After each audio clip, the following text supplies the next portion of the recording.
দেখো বন্ধুরা, তোমাদেরকে একটা জিনিস দেখাই। তো তার এগোতে দেখো বৃষ্টি পড়ছে আজকে। তো চলো তোমাদেরকে একটা জিনিস দেখাচ্ছি, কিন্তু থাকো সঙ্গে। তো দেখো, এই দেখো সেই জিনিস, মানে কি বলবো, এই ঘরটার মধ্যে গাছ বেড়ে গেছে। আর এই ঘরটা আমার বিয়ে হলো আজকে, হতে যাচ্ছে, এখনও অবধি হয় নেই। মানে দুর্গাপুজোর সময় আমার বিয়ে হয়েছে, তো দশমীর দিন 12 বছর মানে পেরোয় নেই, 12 বছর হতে যাচ্ছে। আর দুর্গাপুজো এলে 12 বছর পূর্ণ হবে বিয়ে হওয়া। তো এই মানে ঘরটাতে আমি থাকতাম, এইটাকে যাকে বলে আমার বেডরুম নিজের। তো ছিল, এই হচ্ছে আমার ঘর। এইখানে থাকতো, এই নিচটা রয়েছে না, এইখানটা থাকতো তক্তা, একটা পাতা থাকতো। আর এই যে এইখানে তক্তা থাকতো, এইখানে টিভি থাকতো।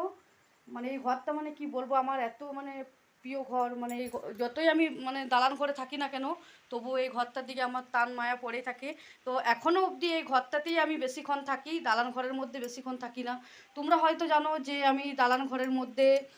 তো দেখো, এই যে বাজার নিয়ে চলে এসছে, এখানে এনেছে মাছ আর ইত্যাদি সবজি এনেছে। আর ওইদিকে এনেছে মেয়ের জন্য কচুরি।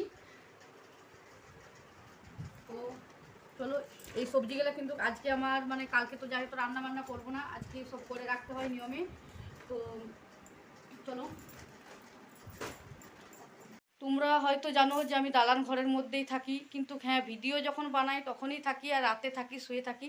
কিন্তু আমার রান্নাঘরে, এটা রান্নাঘর বানাইছি, যাই হতো আমি এটা মানে রান্নাঘর আমি, মানে এটা ছিল এই ঘরটা, মানে আমি নিজে রান্নাঘর এটা তৈরি করেছি। গ্যাস টেবিল ছিল, গ্যাস টেবিলটাই আছে এখনও।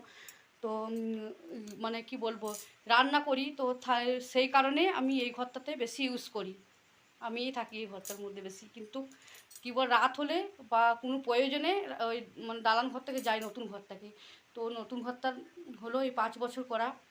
আর উপরতলাটা হলো এই 2 বছর। আমার ছেলের যত বয়স তত, তখনও কমপ্লিট হয়নি উপর ঘরটা। তোমরা তো জানোই।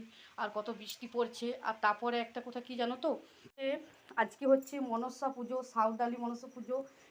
এই জন্যে এই তো মানে ভিডিও বানাবো করে, বেশি কিছু জোগাড় আরে করিনি। এই যে এখন করেছি। আমার খসটা আজকের মধ্যেই ছাড়াই আনলাম। ছাদের মধ্যে বৃষ্টি পড়ছে, বৃষ্টিতে আর কি জোগাড় করবো। আর এই মুসুরির ডাল ভিজে দিলাম, এই খস্তার বড়া হবে, মুসুরির ডালের বড়া হবে। আর এই দিকটাতে আছে সন্ধ্যা শাক। এই শাকগুলো এখনও বাছা হয়নি, এই শাক হবে, শাক ভাজা।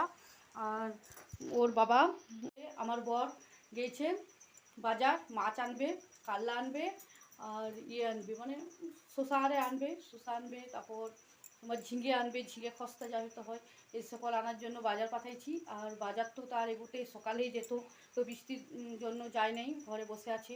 কী করবে, এত আনলিমিটেড বৃষ্টি, মানে এরকম বৃষ্টি এমনি সময় হয়, মানে বৃষ্টি হওয়া না হওয়ার কোনো ইয়ে নেই।